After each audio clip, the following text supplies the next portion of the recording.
बिस्मिल्लाहिर्रहमानिर्रहीम, अस्सलाम वालेकुम। मैं असदुल्ला खान हूँ। हुकूमत ने पाकिस्तान तहरीक इंसाफ पर पाबंदी लगाने का अहमकाना फ़ैसला किया है।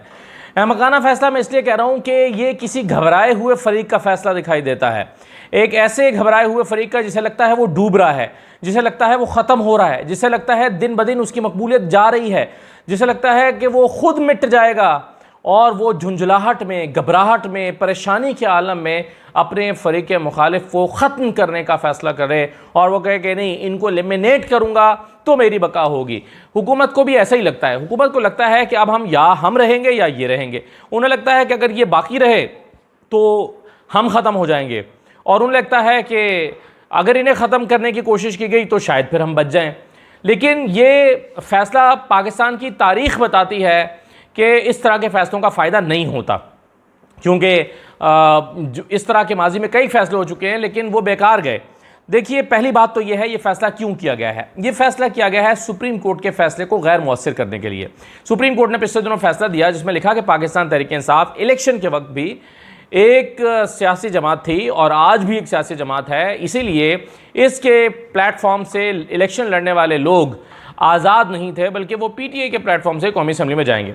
अब हुकूमत को लगा कि ये सिंगल लार्जेस्ट पार्टी बन रही है, हुकूमत को उसकी हजीमत का सामना करना पड़ रहा था कि ये सबसे बड़ी सियासी जमात बन के सामने आ रही है पार्लियामेंट के अंदर, तो हमें तो बड़ी शर्मिंदगी होगी, हमारे लिए तो रोज़मर्रा के काम चलाने बड़े मुश्किल हो जाएंगे, हमें तो रोज़ ताने पड़ेंगे कि भाई आप अक्सरियती पार्टी नहीं है और हुकूमत बना के बैठे हुए हैं। तो ऐसे हुकूमत को लगा कि इससे बचने के लिए, सुप्रीम कोर्ट से बचने के लिए, सुप्रीम कोर्ट के फैसले पर अमल दरामद से बचने के लिए इस पर पाबंदी लगा देनी चाहिए। लेकिन क्या सिर्फ ऐलान कर देने से पाबंदी लग जाती है? क्या सिर्फ अता तारड़ के प्रेस कॉन्फ्रेंस करने से पाबंदी लग जाएगी? तो जाहिर है ऐसा नहीं है। इससे पहले कि पाबंदी का फैसला हो, उससे पहले सुप्रीम कोर्ट का फैसला इंप्लीमेंट होना है। सुप्रीम कोर्ट ने जो टाइमलाइन मुकर्रर की है वो इंप्लीमेंट होनी है, और पाबंदी अगर लगती भी है तो उससे पहले एक मरतबा तो पाकिस्तान तहरीक इंसाफ के लोग जो हैं वो पार्लियामेंट में पीटीआई के प्लेटफॉर्म्स पर मौजूद होंगे। और ऐसा करने से आप देखिए कि अगर फ़र्ज़ कीजिए कि पाबंदी लगाने का तरीकाकार क्या है। पहले तो ये देख लेना, पाबंदी लगाने के लिए आपको एक रेफरेंस बनाकर सुप्रीम कोर्ट के पास भेजना पड़ेगा और फिर तमाम शवाहिद फराहम करने पड़ेंगे कि ये जमात रियासत मुखालिफ सरगर्मियों में मुलव्वस है, और उसके लिए आपको बताना पड़ेगा कि ये बैरूनी फंडिंग लेती है, गैर मुल्की एजेंसियों की, गैर मुल्की दहशतगर्दों की, गैर मुल्की जो पाकिस्तान को डिस्टेबलाइज़ करने वाली ताकतें हैं उनसे पैसे लेकर पाकिस्तान को डिस्टेबलाइज़ करने की कोशिश कर रही हैं। अब पाकिस्तान को डिस्टेबलाइज़ करने के शवाहिद देना होंगे, पैसे बाहर से लेने के, बैरूनी फंडिंग लेने के शवाहिद देना होंगे। क्या ये तमाम शवाहिद हुकूमत के पास मौजूद हैं? इनफ शवाहिद जो सुप्रीम कोर्ट में मुहैया किए जा सकें? काजी फ़ाइज़ ईसा के अलावा बाकी जजेस को भी कन्विंस किया जा सके, क्या हुकूमत के लिए मुमकिन है? हाँ, काजी फ़ाइज़ को जो शायद ये कन्विंस कर लें, लेकिन क्या बाकी जजों को भी कन्विंस कर सकते हैं?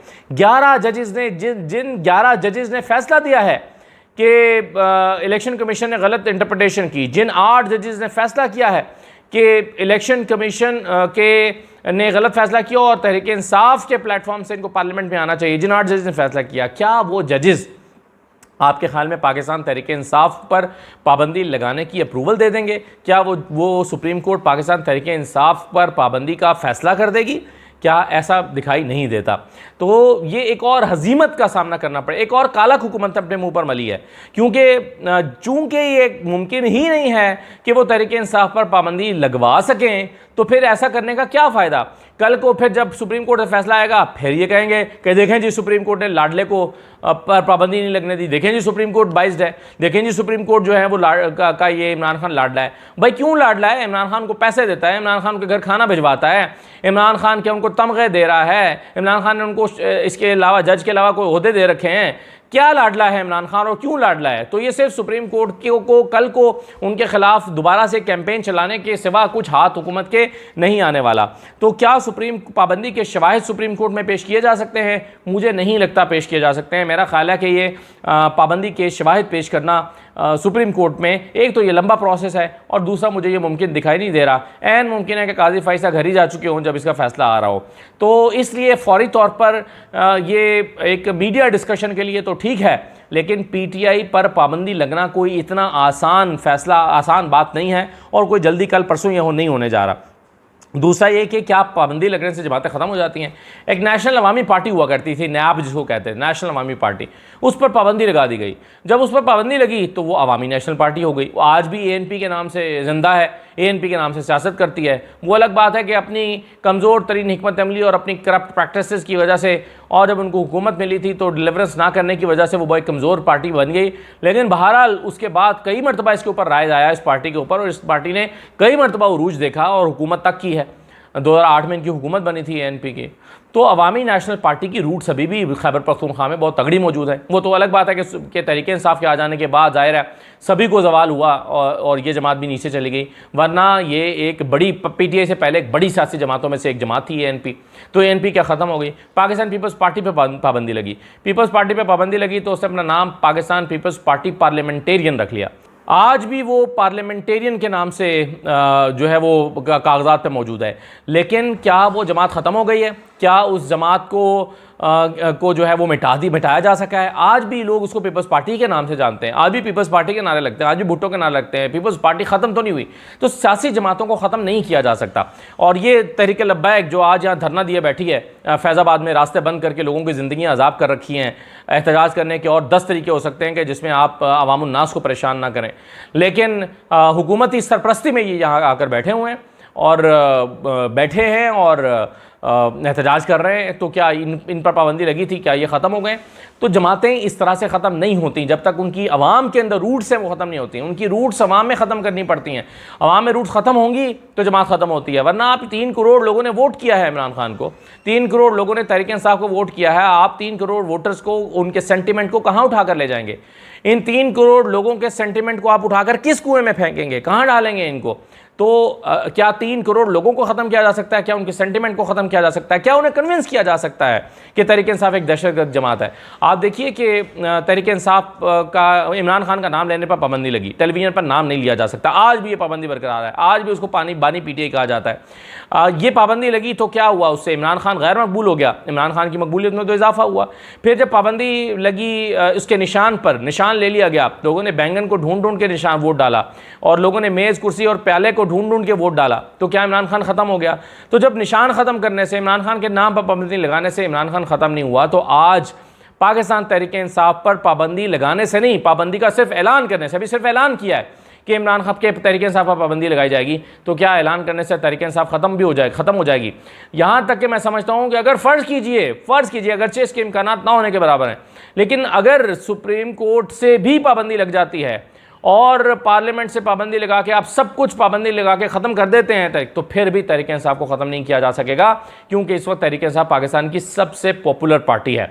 और फिर देखें, इसमें कई कानूनी सवाल पैदा होंगे। मतलब आज, जैसा मैंने शुरू में कहा कि अगर आज ये फैसला होता है और आज तहरीक इंसाफ पर पाबंदी लगाने का जो है वो इनिशिएट करती है सुप्रीम कोर्ट में, प्रोसेस को इनिशिएट किया जाता है, तो इसमें कई महीने लगेंगे। उससे पहले ये फैसला जो सुप्रीम कोर्ट का अभी आया है कि पीटीआई पार्लिमानी जमात बन जाएगी, उसको इम्प्लीमेंट करना पड़ेगा। अगर वो जमात इम्प्लीमेंट हो जाती है तो उसके बाद फिर क्या होगा? पाबंदी लगने से ये सारे जो सीटें हैं ये खाली हो जाएंगी। तहरीक इंसाफ के लोग जो है वो तहरीक इंसाफ के लोग क्या पार्लियामेंटेरियन ही नहीं रहेंगे?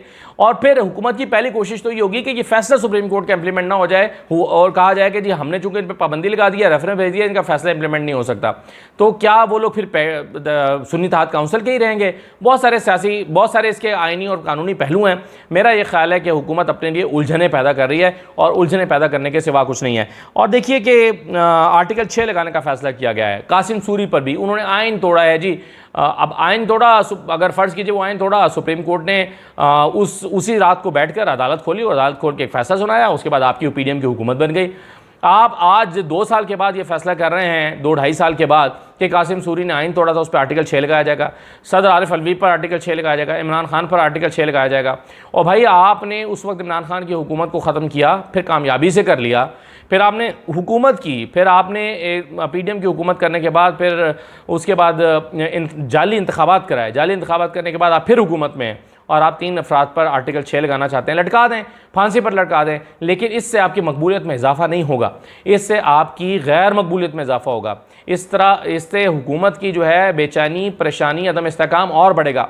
और ये जो अता तारड़ साहब ने फरमाया ना आज के पाकिस्तान और तहरीक इंसाफ साथ साथ नहीं चल सकते और सियासी इस्तेकाम और मुआशी इस्तेकाम ज़रूरी है, तो ये मुआशी अदम इस्तेकाम में इजाफा होगा। मुआशी इस्तेकाम ऐसे नहीं आ सकता। आपको आरिफ हबीब याद नहीं है? आरिफ हबीब ने कुछ दिन पहले क्या कहा था? आरिफ हबीब जो हैं वो जब वज़ीर-ए-आज़म से मिले थे उन्होंने कहा था कि अब बराए मेहरबानी आप चाहते हैं पाकिस्तान में कारोबार चले, इन्वेस्टर अपनी इन्वेस्टमेंट करे, तो आप अडयाला के बासियों से हाथ मिलाएं। ये मशवरा उन्होंने दिया था। तो अडयाला के बासियों से हाथ मिलाने का मतलब यह है कि पाकिस्तान में इस्तेहकाम लेकर आएँ।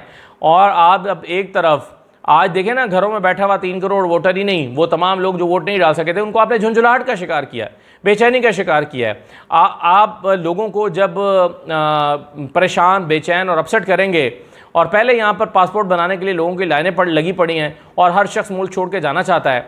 आप चाहते हैं कि गैर मुल्की यहाँ पर पाकिस्तान में इन्वेस्टमेंट नहीं करना चाहते, यहाँ तक कि पाकिस्तान में रहना नहीं चाहते आपकी इन हरकतों और पॉलिसीज़ की वजह से।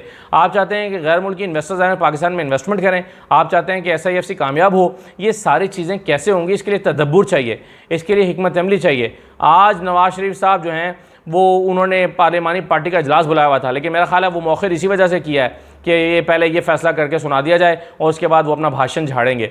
लेकिन ये सारी चीज़ें पाकिस्तान को अदम इस्तेहकाम से दोचार करेंगी। और फिर हुकूमत ने आज फैसला किया कि मखसूस नशस्तों पर नज़रसानी दायर की जाए।